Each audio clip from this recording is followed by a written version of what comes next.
Luiz, o meu dia é o tema do vídeo de hoje.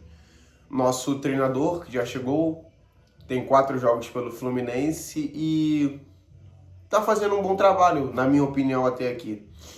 Então eu vim aqui destrinchar um pouco sobre ele, falar algumas coisas, algumas mudanças, algumas táticas e algumas outras de postura mesmo que eu já vi. A postura do Luiz, o meu dia, todo mundo sabe, é um treinador que muito elétrico, muito vibrador, acompanha bem o time. E eu gosto de treinadores assim. Eu gosto. E é desse estilo que nós vamos falar um pouco hoje. Para você que não me conhece, eu sou o Davi Vinícius Ferreira. Esse aqui é o canal O Colossal das Laranjeiras. Se inscreva, deixe seu like, comente aqui embaixo o que você está achando do trabalho do meu dia até agora. E vamos aqui começar a conversar um pouquinho sobre ele. Luiz o meu dia chegou no Fluminense e já teve logo um clássico de estreia. E já tem um clássico para chamar de seu. Uma vitória maiúscula contra o Botafogo e uma vitória convincente. O Fluminense joga bem, vence e convence o torcedor de que realmente é um trabalho que pode dar certo. Só que ainda é o primeiro jogo, um Botafogo desfalcado e o Fluminense vence. Acaba com aquela zica desgraçada que a gente tinha contra o Botafogo. Mas aí a gente vê algumas mudanças no time. Já naquele jogo já sai Nonato por questões físicas, né? Até hoje o Nonato não pode estar em campo pelo Fluminense. E entra o Lúcio Acosta. E o Lúcio Acosta tem uma sequência de boas atuações, de participações em gols, de ajuda na marcação. Ele quebra as linhas com os passes que ele tem, participa muito bem do jogo o tempo todo, marca, corre para frente, faz bem a pressão da saída de bola do adversário. Então é um tipo de jogador diferente que a gente não tinha no elenco e achou com o Lúcio Acosta. O Renato não gostava muito do Lúcio Acosta porque a melhor versão do time dele era com 3 volantes. Mas o Luiz o meu dia não. Ele gosta desse camisa 10 versátil, gosta do camisa 10 que ataca as linhas, ataca a profundidade. E esse é o Lúcio Acosta, um jogador que pode entregar isso a ele. Então é um bom início de conexão entre o Lúcio Acosta e o Zubeldia. Outra coisa que tem me chamado a atenção, Martinelli jogando como um 5. Martinelli, na saída de bola do Fluminense, podem reparar, o Martinelli busca todas as saídas de bola. Todas as bolas o Martinelli pega no pé do Fábio, principalmente com o Fluminense jogando em casa. Martinelli busca a bola lá no pé do Fábio, sai jogando com o Thiago Silva, sai jogando com o Freitas, tenta uma ligação direta já nos laterais que estão bem avançados. O Zubeldia também muda isso, essa forma tática. Os laterais participam bastante da reconstrução de jogo, não só pelas pontas, desce pelo meio. O René tem alguns duos do Fluminense que assim, tem um gol contra o Botafogo, o gol do Germancano contra o Botafogo e assim. O gol do Fluminense contra o Sport, o primeiro gol do Martinelli também é assim, aquele que ainda assim é anulado, mas é um gol assim também. O próprio gol do Lúcio Acosta contra o Sport também é um pouco disso. René vem pelo meio, dá um passe pro Lúcio Acosta, o Lúcio Acosta faz o corta-luz, chute do Cano, bola bate na trave, Kevin Serra cruza de novo para a área, gol do Lúcio Acosta. Então, são coisas que vem mudando no esquema do Zubeldia. O Martinelli agora marca bem demais, um jogador que não estava engrenando com o Renato, né? Tava fazendo boas atuações, mas não faltava algo ali na marcação. Agora não, tá jogando como um 5 e sai bem pro jogo e quebra toda hora as linhas de marcação adversária, tem presença ofensiva. O volante que pisa na área é tudo no futebol. Tudo de bom que pode ter no futebol, um volante que pisa na área. É muito bom, muito importante. E o Martinelli, que é um cracaço, um dos melhores camisa 8, se não o melhor camisa 8 do Brasil. A pressão do Fluminense, eu gostaria de falar sobre a pressão que o Fluminense vem fazendo. O Fluminense, quando tá sem a bola e o adversário vai sair, a gente viu muito isso no jogo contra o Atlético Mineiro. Tem horas que o time tenta fazer a pressão e tem horas que o time tenta chamar o adversário um pouco mais para o seu campo para poder roubar e sair em velocidade. O Fluminense faz um gol assim, o gol do Kevin Serra é assim contra o Atlético Mineiro, aqui no Maracanã. O segundo gol que o Lúcio Acosta ganha no alto, John Kennedy protege, solta bem no Kevin Serra tem 60, 50 metros livres para correr, sai correndo e sai cara a cara com o Everson e amplia o marcador. Mas a pressão do Fluminense é muito bem executada. O Fluminense marca num 4-4-2 e aí inverte as funções. Em vez de... O Fluminense atualmente joga num 4-3-3. E quando vai marcar, o Fluminense marca num 4-4-2. E o que acontece nesse 4-4-2? Como vira esse 4-4-2?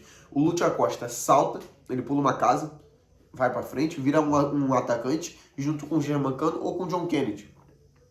E os pontas, que são o Canóbio e o Serna, né? Eles descem para a linha de meio de campo para ajudar a marcar e marcam os laterais. E o Germancano ou o John Kennedy e o Lúcio Acosta marcam os zagueiros. Então fica uma saída bem difícil, porque os dois volantes do Fluminense marcam os dois volantes do adversário. Então isso é muito bom. É uma pressão que tem dado certo. O Fluminense vem recuperando bastante bolas assim. Recuperou uma contra o Sport e quase fez o gol, o Canóbio acerta a trave. Então tá funcionando as coisas do Zubeldia. Tá dando certo e nada além disso, né? Além disso, ainda temos acho que a única coisa que eu perguntaria para ele é por que o time... a única coisa que eu tenho aqui para reclamar no momento do Zubeldia, né? Claro que tem muitas coisas ainda que podem melhorar. Mas a única coisa que eu perguntaria para ele é por que o time muda tanto de postura jogando em casa e jogando fora. Fora de casa, o Fluminense tem 2 jogos, 2 derrotas, um empate e uma derrota. Empata com o Sport levando um gol no último lance do jogo, um time muito apático no segundo tempo. Muito. Pouco jogou no segundo tempo o Fluminense. Verdade que o Sport também não oferece perigo nenhum, mas era para ter matado aquele jogo. E depois do Mirassol, outro gol também levado no finalzinho ali, mais uma entrega do Freitas, né, do que qualquer outra coisa. Mas eu queria saber por que o Fluminense não mantém essa postura de marcar alto, de fazer uma pressão. O Fluminense abusa muito dos contra-ataques fora de casa. E eu queria saber por que não fazer a pressão também fora de casa, já que é uma coisa que tem funcionado tão bem. Falando fora de casa, também vamos falar em casa. Em casa o Fluminense é avassalador com o Luiz Zubeldia. Avassalador. 2 jogos, não levou gol ainda. 3-0 no Atlético Mineiro, 2-0 no Botafogo. Um time muito diferente do que a gente tinha visto ao longo de 2025 e 2024. Um time rápido, um time vertical, um time efusivo, um time que vibra com a torcida. Então, é bacana ver isso, é bacana ver esse início de trabalho da era Zubeldia. Mudança no camisa 9. Quando o Zubeldia chegou, a gente tinha um ranking aqui que não mudava por nada. Na cabeça do Renato tinha esse ranking, que era Everaldo, o titular, Germancano, o reserva, e o John Kennedy, que tinha poucas oportunidades, jogava 15, 20, 10 minutos nas partidas. O Zubeldia chega e já muda isso logo de cara. No primeiro jogo, o Germancano é titular e faz um gol. No segundo jogo, o Germancano também é titular, o John Kennedy entra, faz um gol e participa de algumas boas jogadas. Tem uma jogada que ele faz com o Lima, dá um bom passe pro Serna, aqui também na ponta direita. Então, vem mudando bastante a característica do John Kennedy. E o Everaldo foi pro final da fila. Acho que isso é o que tem que ser feito mesmo, tá? Para mim, Germancano é o titular ainda do Fluminense, mesmo com essa boa fase do John Kennedy, mesmo sendo titular contra o Atlético Mineiro e fazendo um bom jogo contra o Atlético Mineiro. Não foi uma partida de todo mal contra o Mirassol, todo mundo foi meio abaixo ali. Era uma partida tecnicamente muito fraca, mas o John Kennedy participa bem do jogo, ele tenta, faz o facão, procura sempre a bola. Eu gosto de atacante assim. Então o JK virou reserva, Everaldo foi para o final da fila e o Germancano assumiu a titularidade. E a última coisa que eu tenho notado de bom no trabalho do Zubeldia aqui para encerrar o vídeo são as coletivas. A gente tinha um treinador que tentava defender o que ele faz de bom, que parecia que era obrigado da coletiva, né? Parecia que era obrigado, parecia que ele estava fazendo um favor para o torcedor e para a diretoria do Fluminense, que explicava que a gente era um merda que não merecia explicação de nada, que a gente não entende de futebol. Mas não é assim. O Zubeldia hoje ele senta na cadeira de coletiva e mesmo que não dê para entender algumas coisas, né? A gente não consegue entender. Eu, particularmente, eu entendo algumas coisas, mas não 100% da entrevista do Zubeldia. O espanhol, ele fala devagar pra gente entender, compreender, explica as táticas, explica o que ele pensou em campo. Ó, tomei essa decisão aqui porque eu pensei isso do jogo de hoje. Eu usei esse jogador como titular porque esse jogo me oferecia isso, me oferecia aquilo. Então eu gosto desse tipo de treinador. Eu gosto.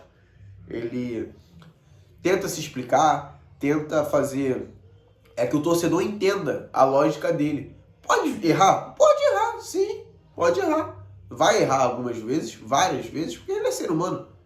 Vai ter jogo que ele vai fazer alguma leitura errada, mas ele vai sentar lá e vai explicar o porquê dele ter tomado aquela decisão. Coisa que o antigo treinador não fazia. Então mudou muito. Mudou da água não só pro vinho. Acho que mudou aí da água para a gasolina. A textura de coletiva que o Fluminense tem agora é uma coletiva de time profissional mesmo. De time profissional. Não aquela várzea que era com o Renato Gaúcho. Mas é isso. Daqui a pouco tem pré-jogo de Fluminense e Juventude, né? Tô gravando aqui um pouco antes do pré-jogo, então vou gravar o pré-jogo agora também. E torcer pro Fluminense fazer um grande jogo contra o Juventude hoje. E é isso. Deixe seu like, comente aqui embaixo o que você está achando do trabalho do Zubeldia, se inscreva no canal. Até a próxima. Valeu!